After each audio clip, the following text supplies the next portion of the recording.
Hello and welcome. My name is Kyle Nielsen, and this is How You Level Up, a podcast where I ask questions to help you become your best self. Today we ask, who is Siddhartha Gautama?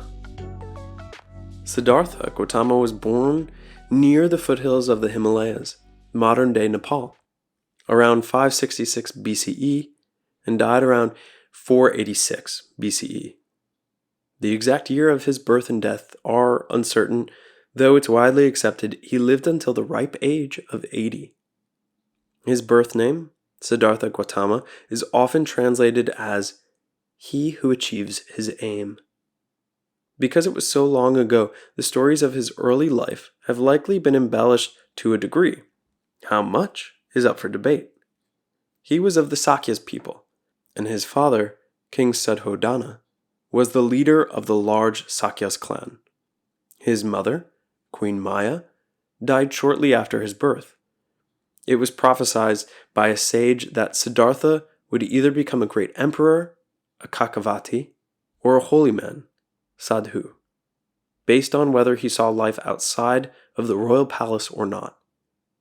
The king, hoping for his son to be a great king like himself, shielded Siddhartha from religious teachings and from knowledge of human suffering by confining him to the palace for much of his life. Siddhartha spent his youth in luxury, educated in music and martial arts. He married at 16 to a cousin of the same age named Yashudra and had a son named Rahul. Despite his father's efforts to only allow healthy and lively people on the street when Siddhartha would leave the palace, Siddhartha was confronted with the realities of human suffering when he left the palace for a series of rides known as the Four Signs. On one particular ride, Siddhartha saw an old man and was struck by what it meant to grow old. On the next ride, he encountered a sick man. On the third, he encountered a dead man being carried to cremation. These first three signs taught him that the king and the palace could not stop the transient nature of existence, that there was nothing that could stop suffering and death. On the last trip, the fourth sign, Siddhartha met a mendicant, which is a religious person who lives through begging. Siddhartha was inspired by this last encounter and decided to seek spiritual solutions to the previous problems he encountered. That night, at the age of 29, he looked for the last time upon his wife and child and left the palace and embarked on a spiritual quest to understand how to overcome suffering. This is known as the Great Departure. For 6 years, Siddhartha pursued a life of extreme mendicant, learning from various religious teachers of the time, learning a little from each of them, though still missing the deeper answers he sought.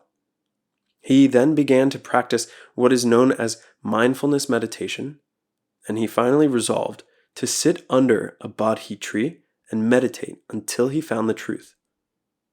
After 49 days of meditation, at the age of 35, he is said to have attained enlightenment and became known as the Buddha. Siddhartha is also sometimes referred to as Sakyamuni, which means sage of the Sakyas. The name Buddha is an honorary title meaning awakened one or enlightened one. Siddhartha, Sakyamuni, the Buddha, whichever name is used for the individual, his teachings thereafter formed the basis of Buddhism. Taking the Buddha's early life more as a parable, the palace represents complacency and self-delusion, while the four signs represent the realization about human life and nature. Said differently, we will construct mental barriers to keep unpleasant realities at bay. Some scholars have argued that Buddhism, while widely considered one of the world's major religions, is more like a collection of sub-traditions. It's a philosophy, a code of ethic. They argue this from the point that Buddhism does not believe in a God that created the world and the creatures in it.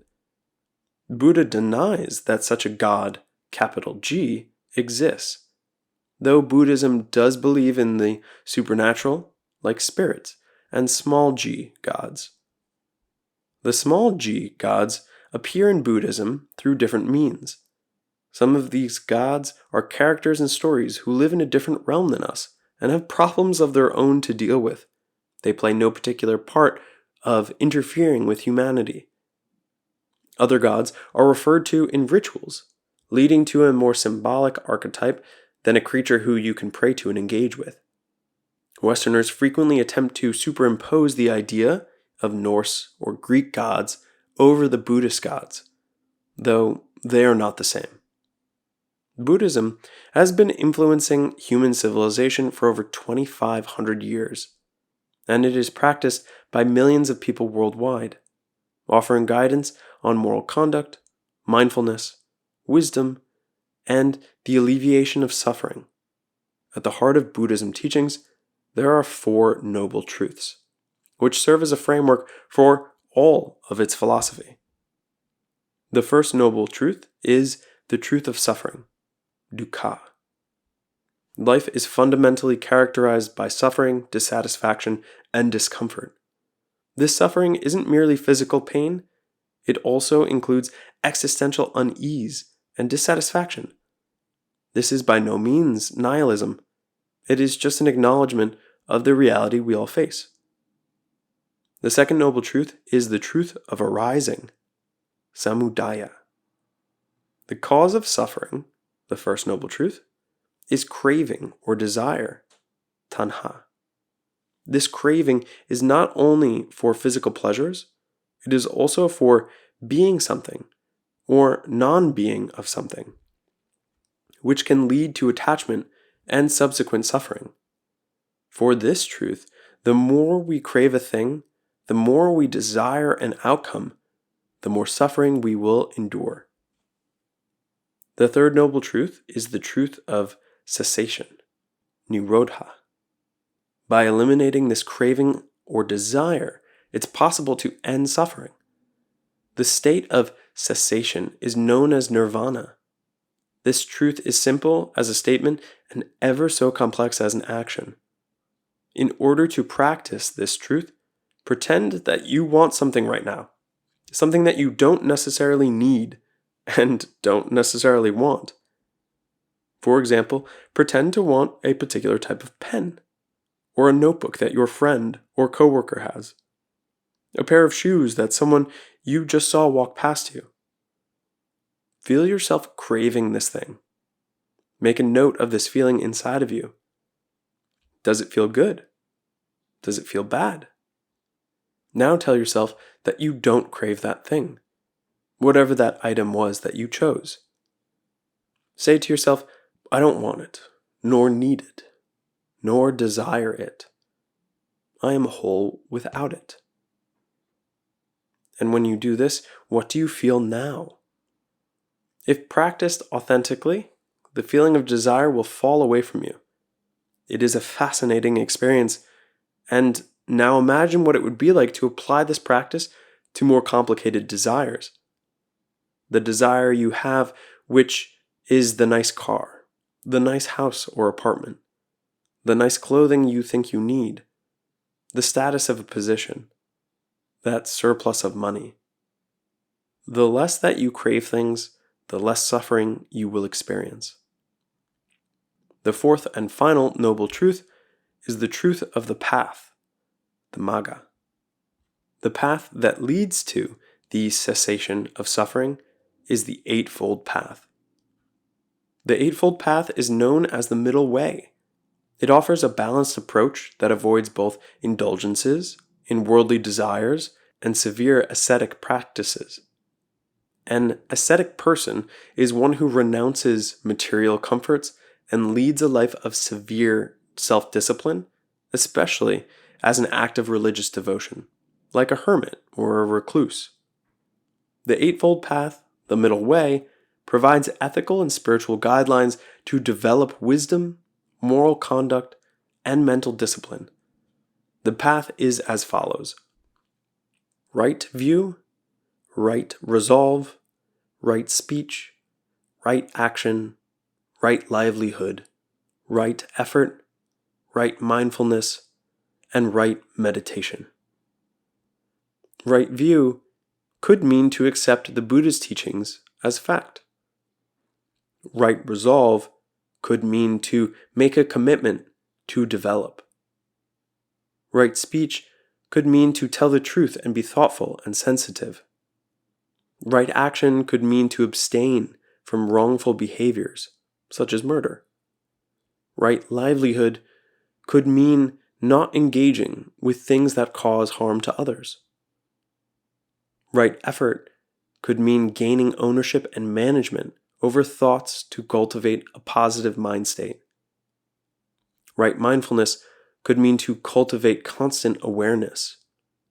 And right meditation could mean to develop mental serenity through various teachings. This eightfold path and these elements aren't sequential stages. They are interconnected principles that should be pursued simultaneously. The first two, right view and resolve, are about wisdom.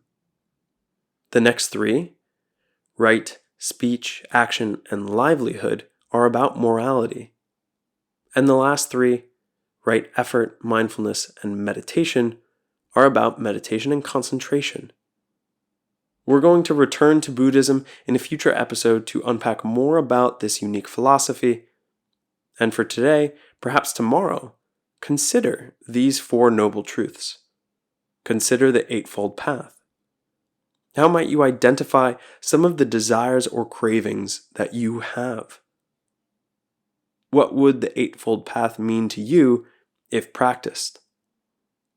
What might change in your life as a result of it?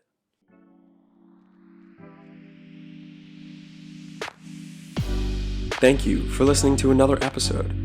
If you're enjoying the show, open up the app you're listening to this on and hit the like or subscribe button and give a 5-star rating. At least twice a week, you'll find a new episode asking you a new question, so you can strengthen your emotional independence, improve your communication skills, and upgrade your personal philosophy. So if there's a question you'd like me to dive into next, send it to any of these social media accounts connected in the show notes here. This is all about how you level up.